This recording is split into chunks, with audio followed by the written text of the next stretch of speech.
I want you to imagine something. You get hit in the head with a Louisville Slugger baseball bat.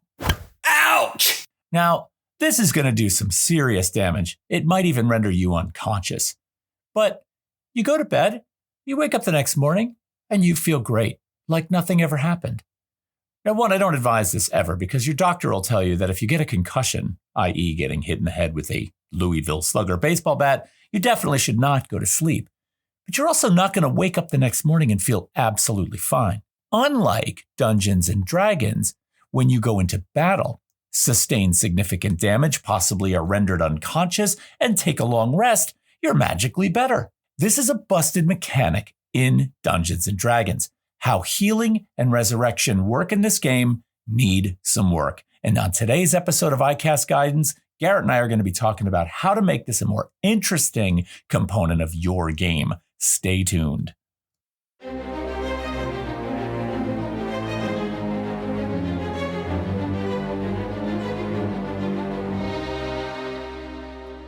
Hey everybody, welcome to iCast Guidance, your Dungeons & Dragons podcast where every week, Garrett and I take a ruler mechanic in the game of D&D that's lackluster or needs improvement, and we offer you advice on how to make your game around that rule more interesting or more fun. So, sharpen up those daggers, we're getting started right now.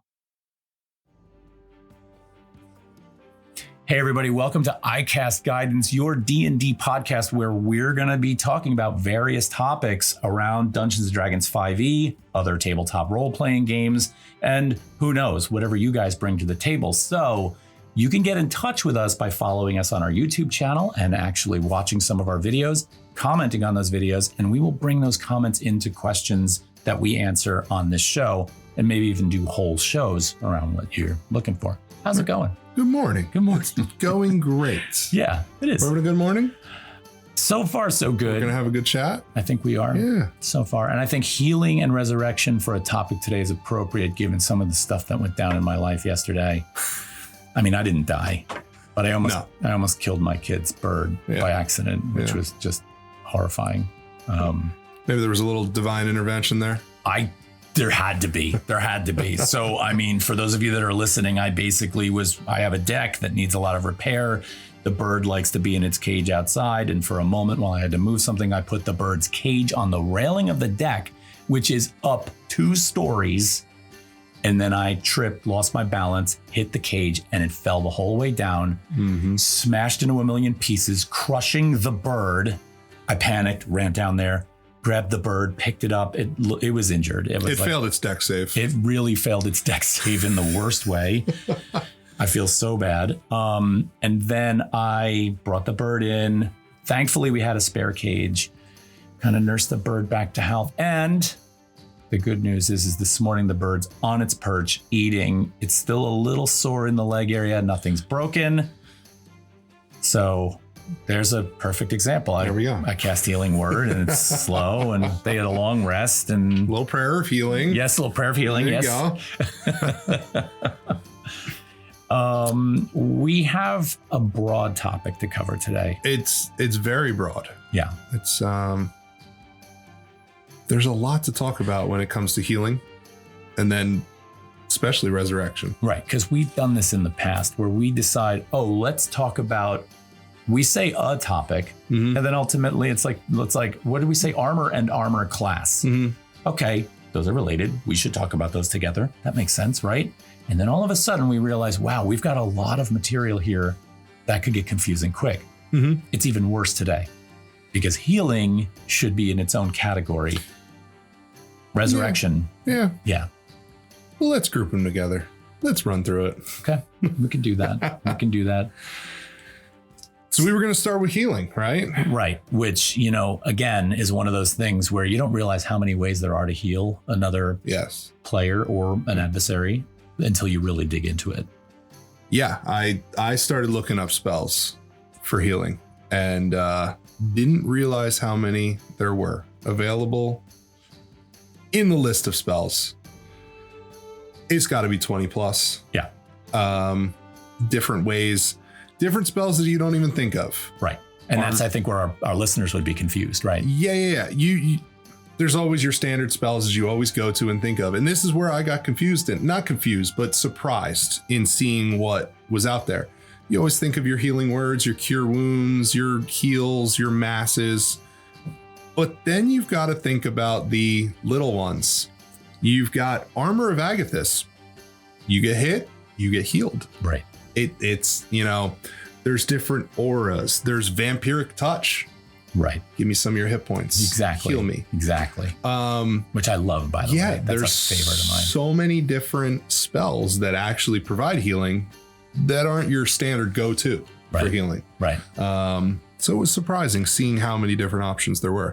And my knee-jerk reaction whenever I see a lot of ways to do a thing, right? So when you've got an assassin rogue with sneak attack and, all of these different ways in which they increase the fold of their damage done, my problematic meter goes off. I'm like, wait a minute, is this too OP? It's sort of like when you take silvery barbs and shield and put them together, and I all of a sudden am having an aneurysm at the table because I'm like, no. But in terms of healing, I think these are all spread out across a variety of different classes. Yeah. Number one. Yeah, it's not every single one is available to, So it's modulated. Yeah, it is. It's I guess, like you said, spread out, regulated between them. Right. Really the go-to ones, we mentioned them. Your standard healing word, which I think has got to be probably the best healing spell in the game. It's a bonus action. Yeah. It's a ranged healing spell. Right. As far as 5e goes, damage, we talked about it, death and dying. You heal the person, they're back up. Right. So as far as a healing word, across the field, one of my my players are down, you bring them right back up. Right. Now this is primarily a cleric spell. Yes. Is healing word available to a druid too? I believe it might be. Oh no, it's all of them: bard, cleric, druid. This says alchemist. Wonder if they mean artificer, maybe. They might, but I think the reason I mentioned cleric first is because with a cleric, as a bonus action, healing word is critical because you've got a damage dealer in the cleric. It's not just the traditional spellcaster that's casting this. This is somebody that's able to also deal damage. You want that in the bonus action column. Yes. Right? So that's what makes this spell particularly valuable. Yeah, because the bonus action is kind of... there are plenty of spells out there, don't get me wrong, in the cleric spell list that use the bonus action. But the ability to still run in, possibly do some damage and heal a person. Right. And the die rolls on healing word. Let's talk about the die rolls on healing word versus say the die rolls on cure wounds. Yeah. And when you look at it like that, a standard level 1 and healing word's available at level 1. So you get it right away. Right. It's a 1d4 plus your ability modifier. So let's just throw it out there. Level 1, you're probably running something 1d4 plus 3. Two or three. Two or three. Let's throw it out there. So on average, you're probably healing 4-5 points versus a cure wounds, which is a touch spell. Right. And uses your action. Right. A 1d8 plus modifiers. All right. We're doing what? 7, 6, 7, 8. Those are a little bit above average just in terms of how averages would work out. But yes, I hear you. You're getting a slight bonus, but you're losing the bonus action ability. Exactly. And you're also losing the fact that you can do this across the way. It's the range. It's the range ability of it. And in looking at hit points, as long as you're healing that person, you're never going to be healing them the full. Right. There's no way. Yeah. And there's lots of forums out there that are basically like, just drop cure wounds and go with healing word. Oh, yeah. Because it's much stronger. I've seen it. And personally, I played a cleric. I did that. In the beginning, when I was limited with spell slots, I dropped cure wounds. Right. Because of the limitations of it. The, action to cast, the touch ability of it. You're in combat. You just need that quick heal, especially to save people or bring them back up. Healing word's the way to go. Yeah. Yeah. In my opinion. Yeah, I like that. And then, if we're talking about ways in which bonus actions can apply healing, I also love the notion of the healing potion. Yes. I was gonna bring that up. That's kind of a homebrew. That's how we do it. Right. And that's how other players of this system usually do it, is to drink a potion yourself is a bonus action. Right. The rules are written to consume a potion. It's supposed to be an action spent. But in our home rules, you could feed a potion to someone as an action. Yes. Or, if you're going to consume a healing potion yourself, do it as a bonus action. Right. And I agree with that. I think I agree with that also. I would wonder if maybe, and now I'm already, before I even get this out of my mouth, I'm backpedaling this one a little bit. What is it? But if I had a greater healing potion, right? We automatically assume, because oftentimes, and this comes from video game terminology, they're larger, right? We assume more of the liquid means more of the healing. However, it could just be a more potent version. I was just going to say more concentrated, right? More potent. So I was about to say that maybe the larger healing potions would go from bonus action into action, but I'm going to take that back. Yeah. And again, we're talking homebrew here. Yeah. So, yeah. I mean, maybe if you're thinking something like a supreme healing that does so much healing, maybe that takes a little longer to consume. But again, maybe it's just the clarity of the healing potion. Right. Maybe just the strength of it. Right. Made better. I just wouldn't want to double standard myself and say one requires a bonus action, one requires an action. Yeah. But anyway, the point here is that it as a healer, either healing yourself or healing someone else, where do you get the ability to do, I would say, the most efficient version of healing, right? Versus the most potent version of healing. Yeah. Because it's sort of like, if you can heal someone for 4 or heal someone for 5 and maintain the ability to do damage simultaneously, or heal someone for 8 and then just have to say that ends my turn, I'm going the other way. Yeah, I agree. It's also very situational. Maybe you want to heal that person and then drink a potion yourself. Yeah, that's true. So you got it. It's situational, but I think in most circumstances, the bonus action is probably the more common way to go. Now, if we're going to talk about healing, I want to get into something here for a minute. I mean, I know we're talking about the bonus action aspect of it, but the thing I have the hardest time with in D&D 5e when it comes to healing is this notion that you're in combat, you get reduced to 1 hit point. Let's say 2. You're bloodied, you're going down, you're in rough shape. All right, what does it take to get to that point? I once saw this amazing TikTok video where somebody was saying, you as a human being, let's forget role play for a minute. How many hit points do you have? And then he goes on to explain the Louisville Slugger baseball bat, likens that to a club doing bludgeoning damage. How many hits could you take with a Louisville Slugger and survive? And so you immediately start to think, wow, as a human being, I probably only have, I don't know, 8 hit points. You hit me twice with a Louisville Slugger, I'm probably out cold, right? Okay, so if I'm going down like that, and then what? You hit me twice with a Louisville Slugger. Oh, I need a long rest. So I go what? To bed? And I wake up fine? Yeah. Completely able to perform all my abilities? It's a world of magic. I know. Come on.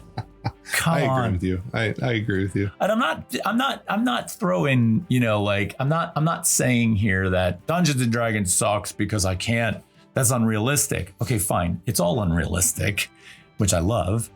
But can I make that mechanic a little bit more believable? Can I make it a little bit more like if you get bloodied, and the condition of bloodied, at least in 4E, 5E bloodied went to just monsters, and 4E bloodied applied to characters. We went over this last time, where 4E bloodied was half your hit points, right? So if I go to half my hit points, if I go to half my life because I took so much damage, don't I need something more? Maybe I need healing, like formal, clerical. I'd go to the hospital, right? Isn't the cleric my emergency room doctor on some level? Yeah. Right? Rather than just going to bed? You go to bed with a concussion, sometimes you die. Let's be realistic. Yeah, it's a little realistic. I mean, fuck, I'm playing an elf that can cast magic. I'm not really realistic, but I want it to feel realistic. This is my thing. You know that this is my thing in this game. There's got to be consequence. Right. I want there to be a sense of that this is more than just a game. Yeah. But that's me. But it's hard. Rules is written. If you're following them, there's hardly anything like that. Yeah. Anyway. Yeah. All right. So we've got that problem. How do you, as a DM at your table, bring into play some kind of mechanic that says, all right, we're going to be a little bit more realistic about this. And also to keep your players on board. Some players are going to be like, no way, man, I'm out. I can't deal with that much detail in my game. I don't want to think about how much a gold piece weighs. I don't want to think about if I have had food and water every day, otherwise I'm dehydrated or exhausted. No, I want to play the game. I want to find things. I want to kill things. And that's fine. Your table's your table. I also always say that. But there are certain players that would like that. Agreed. As a DM, I would love that. Yeah. Got to find that balance. I want on either a piece of paper that's graphed out or a screen somewhere, a complete spreadsheet matrix of every object every player's holding with the weights and how much they can move. That's the kind of game I want to play. I don't know. I don't know. Yeah. I'd love to hear from you guys out there. Like, what level do you play on when it comes to the incremental detail in your game? How much do you feel that matters to the storyline? I mean, remember, theater of the mind has to have a certain fluidity to it in order to feel like it is believable. Like, we are only able to suspend our disbelief for so long and live in this moment and say, I'm a rogue and I am sneaking up on this guy to try and kill him before the rest of the party gets it, whatever the storyline is. Suspension of disbelief cannot stop that scenario to say, oh, wait, I accidentally picked up that marble statue and put it in my bag. I can't, do you know what I mean? Now all of a sudden the narrative's challenged. So how do we find the middle ground in all of this? And healing is a big part of this. Healing and resurrection is a big part of this. I think more so resurrection. I mean, healing, yes, but resurrection, definitely. There's got to be differences to the rules. All right, so I think. What are our primary resurrection tools? What do we got? I mean, I don't classify. You look at the resurrection spells that are available to you. I don't really classify Revivify in those spells. It is one, you bringing someone back to from death, but it's got to be within a minute. It takes an action. It's instant. It is the defibrillator of the battlefield. Yes. Oh my God, I love that. And it does take diamonds. I mean, you have to have 300 gold worth of diamonds. But it's an instant spell, right? Instant cast. So that, to me, like I said, defibrillator. Okay. Boom, back to life. It's not really resurrection. Right. They have flatlined, but they haven't passed beyond the earthly bounds. Yep. Okay. The body's still warm. Yeah, the body's still warm. Okay. You might be bleeding out. Right. You might be missing a limb, which is not going to do anything for that. And the time limit on Revivify is 1 minute. 1 minute. Within a minute. Right. So, soul hasn't left the body yet. You haven't passed beyond that light. Oh, and the reason you mentioned the soul in this is important because it is important. In other resurrection-based spells, the soul has to be willing to return to the body. Exactly. Exactly. And once we get deeper into that, because I know we're not there yet, but once we get deeper into that, I've got some great stuff I want to talk about. So, I mean, the other ones, you have Raise Dead, which would be kind of your next step in the line of resurrection. Has to be performed within 10 days. That one costs a 500 gold worth of diamonds. Right. Like you said, creature soul has to be willing to rejoin the body.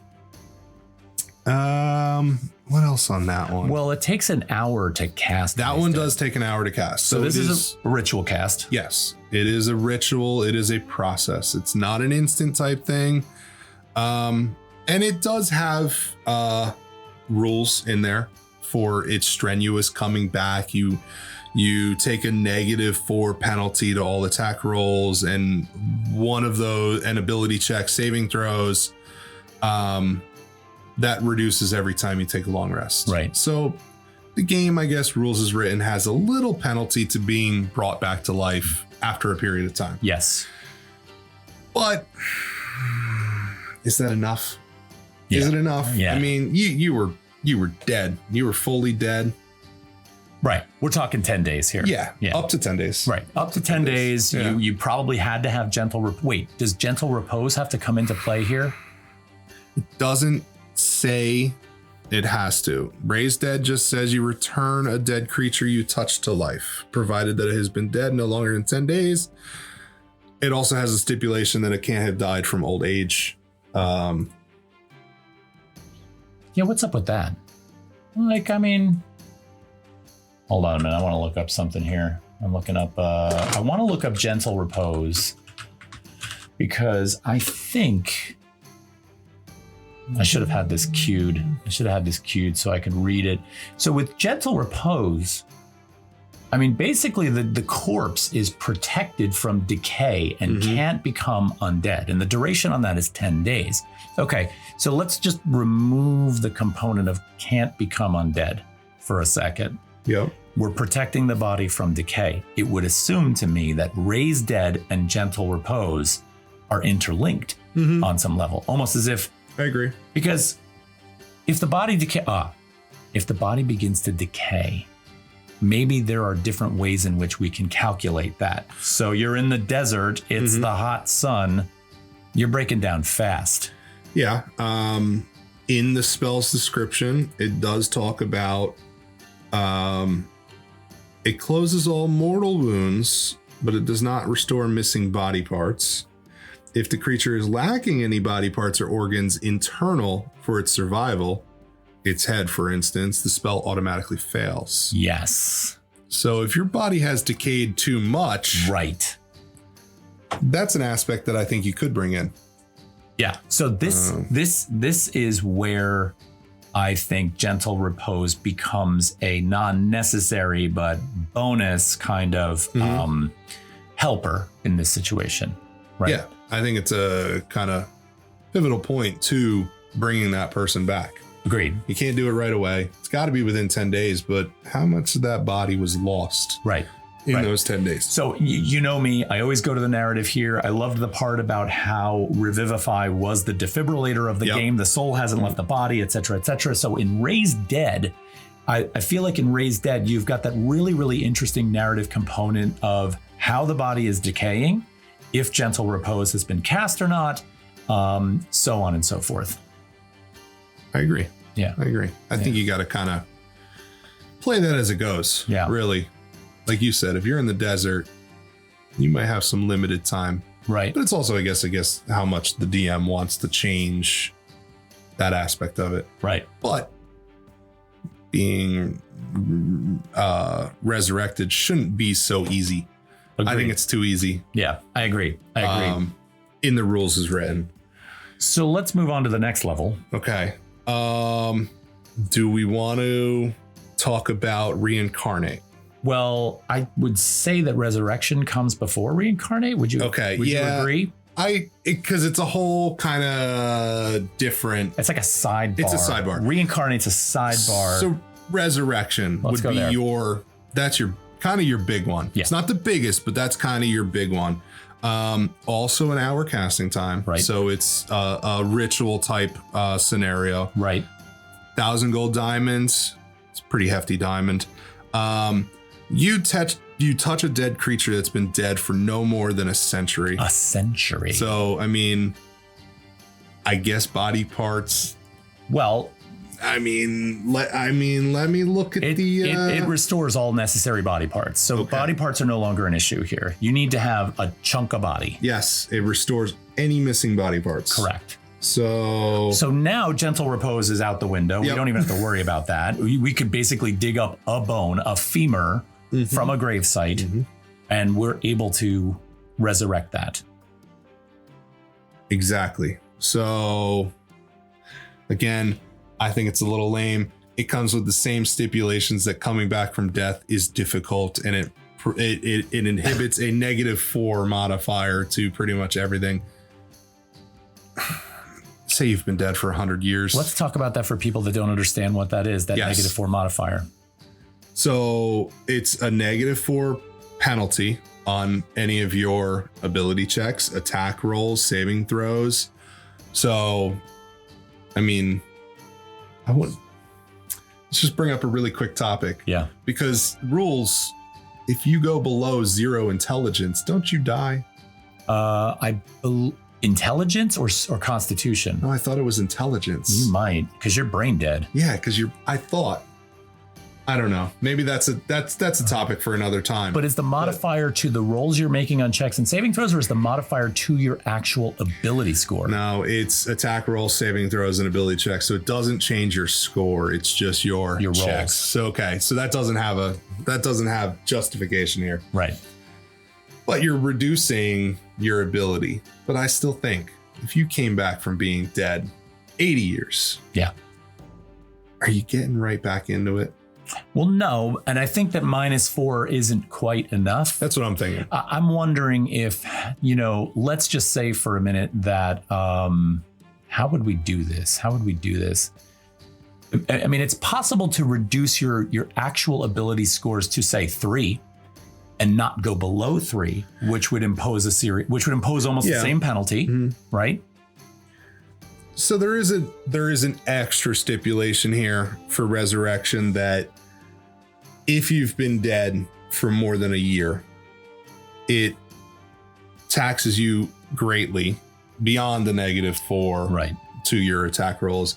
Until you finish a long rest, you can't cast spells again, and you have a disadvantage on all attacks, ability checks, and saving throws. Right. So they add a little bit in there. Right. And I think the key thing we got to remember to tell our listeners here is one of the reasons why we debate these rules as written so much is because we're seeing the pitfalls, or we're seeing the weirdness in how it's not quite real. It's a little light. Yeah. It's not real. Yeah. We talk about the game. It's all magic. And, we just talked about that. But we want to sort of inject a kind of more realistic gameplay for our listeners so that they're making their game a more, invested. Meaningful. It's meaningful. Yeah, exactly. Like if you're just automatically brought back to life with pretty much no repercussions. I mean, we talked about this in Death and Dying.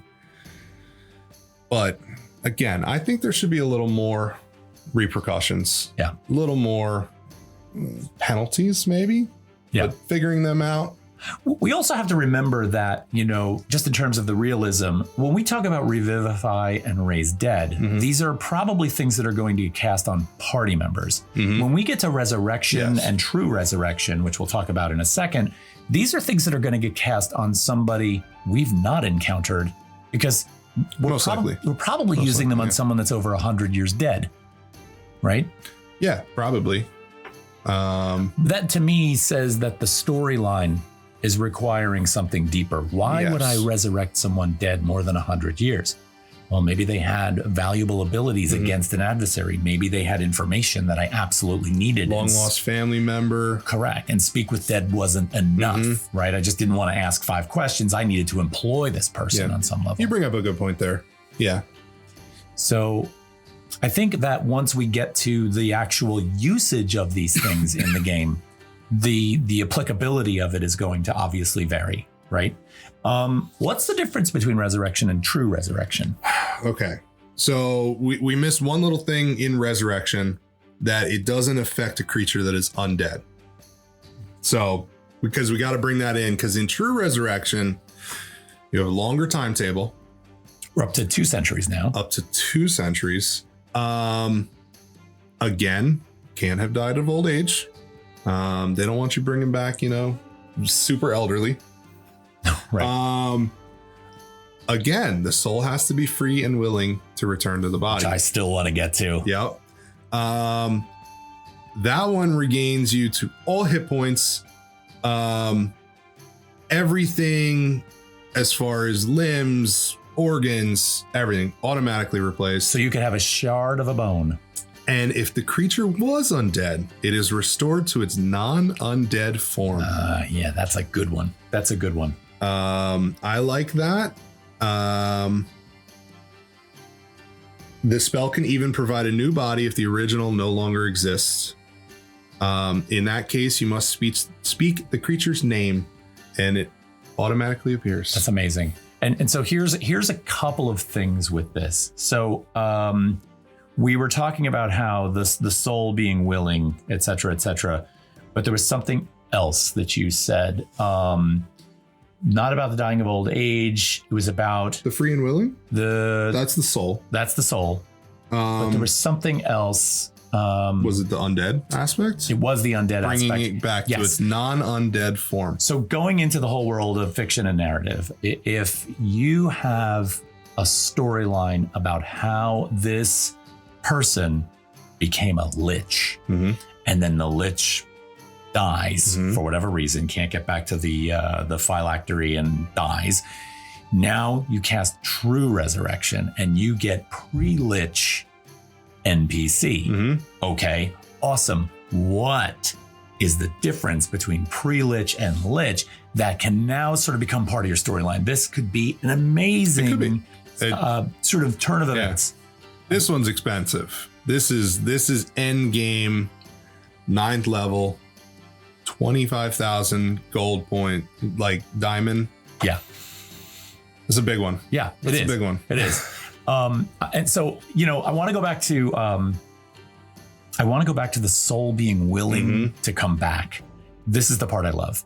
Okay. So earlier you said Revivify was the defibrillator of the game. Awesome. I immediately asked you before we went on the air, did you ever see Flatliners, the movie Flatliners with Kiefer Sutherland and all that other amazing cast?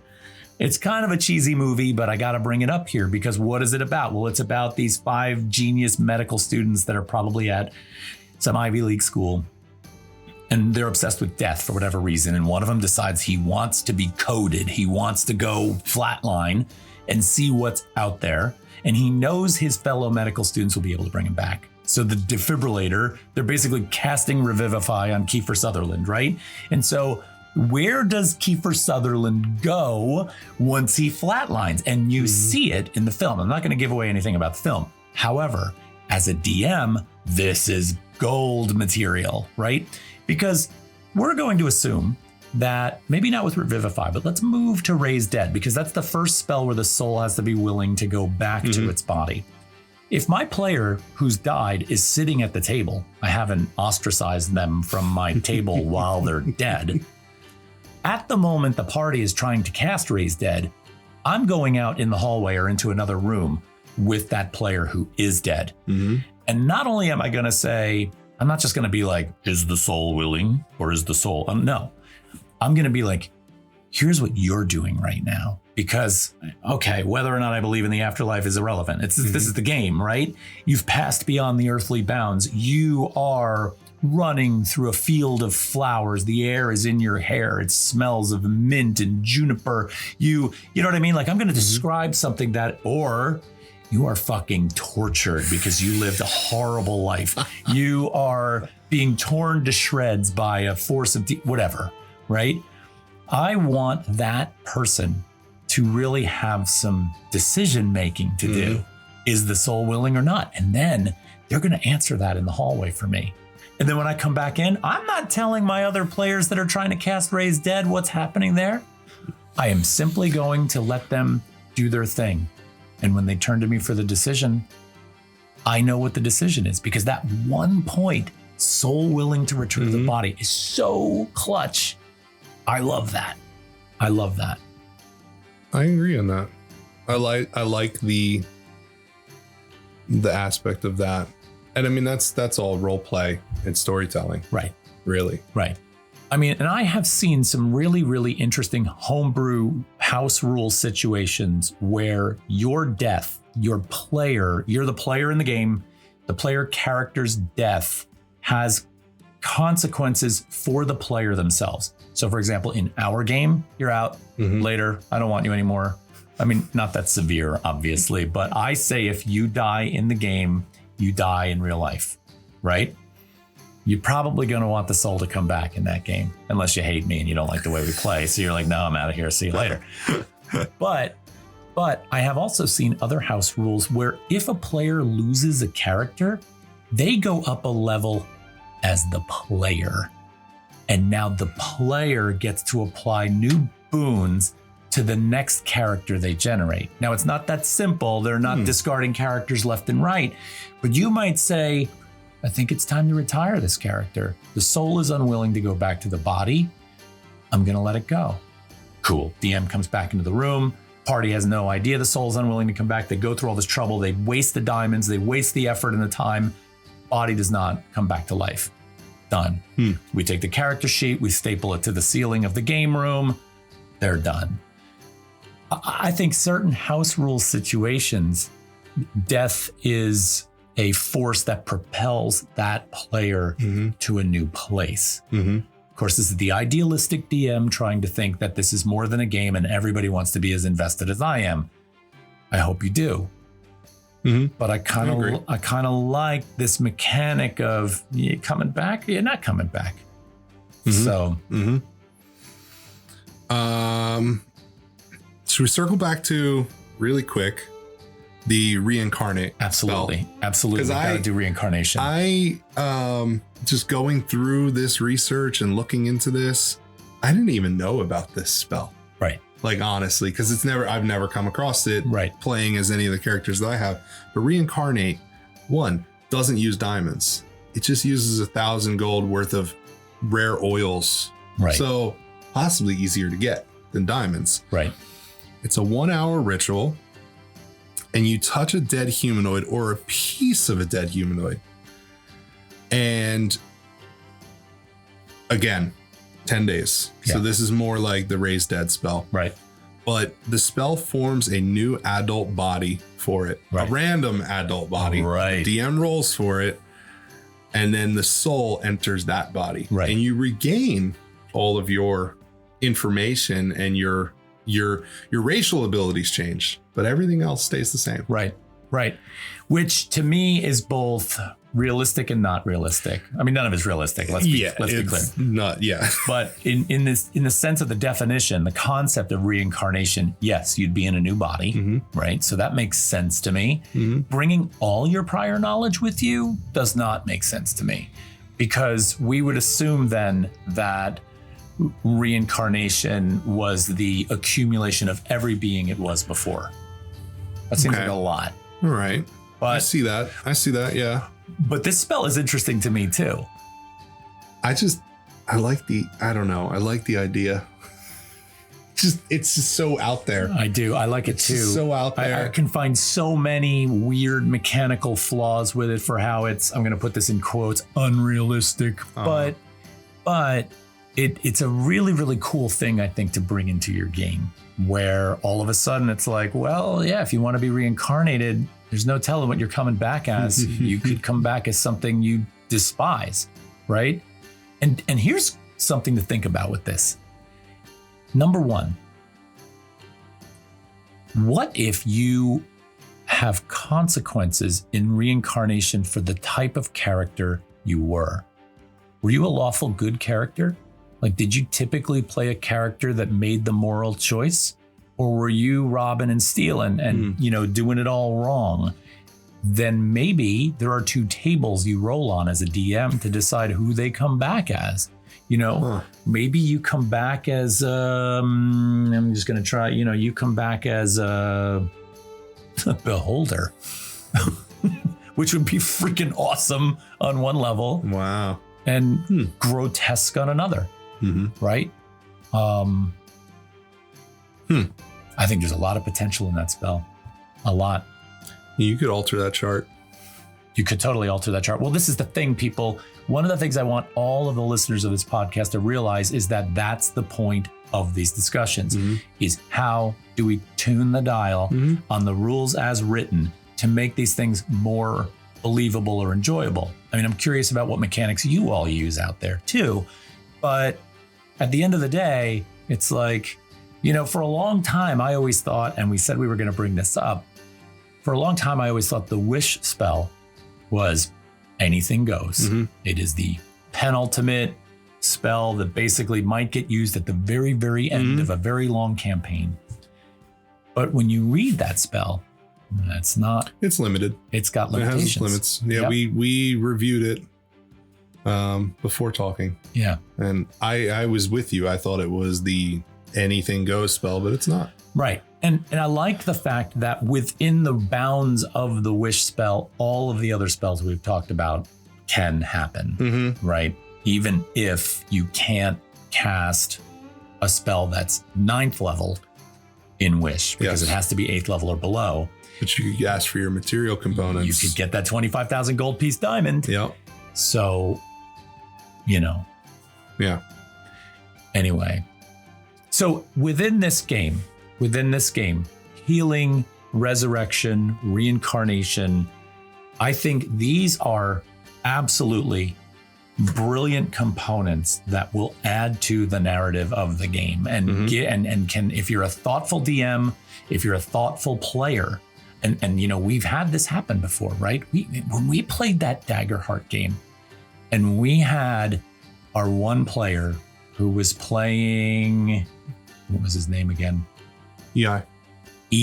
Yep. Right. The environmental interface. He was a clank in the Daggerheart speak. I know I'm outside of Dungeons and Dragons right now. He was a clank and he was reduced to 0 hit points. He died and he got to take a choice on his own of how he was going to go.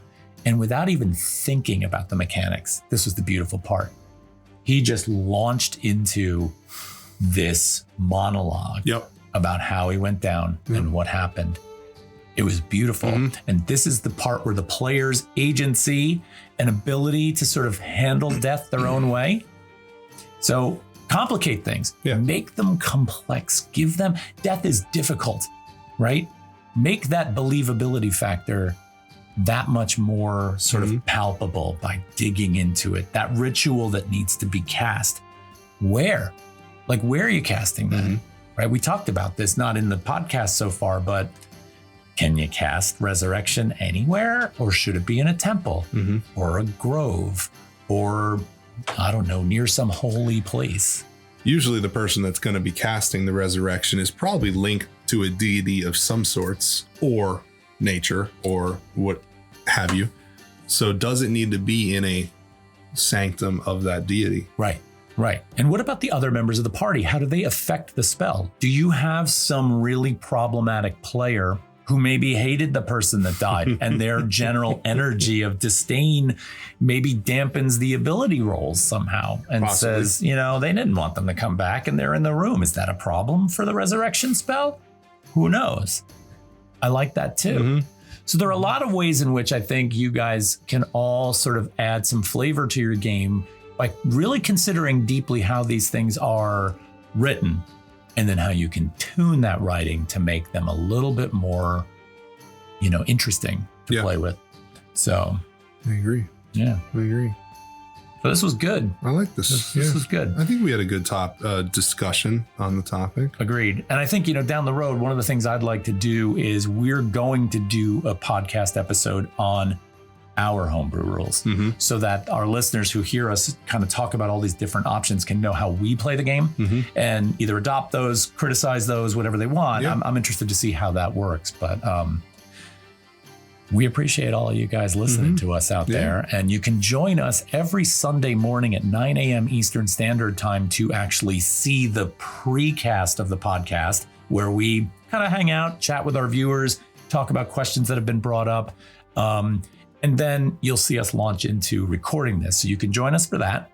You can head over to our YouTube channel at Wither and Bloom Studios and follow us there to see our actual gameplay, other videos that we create. So definitely join us there. And most of all, thanks for listening. We appreciate it. We appreciate it. All right. We will see you all next week with another episode of iCast Guidance. Thanks for listening. We'll talk to you soon. Take care. Bye.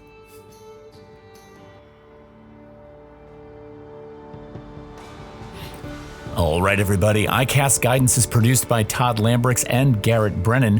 Head over to YouTube, where we can be found at Wither and Bloom Studios, where you can see the production of this podcast every Sunday morning live at 9 a.m. Eastern Standard Time.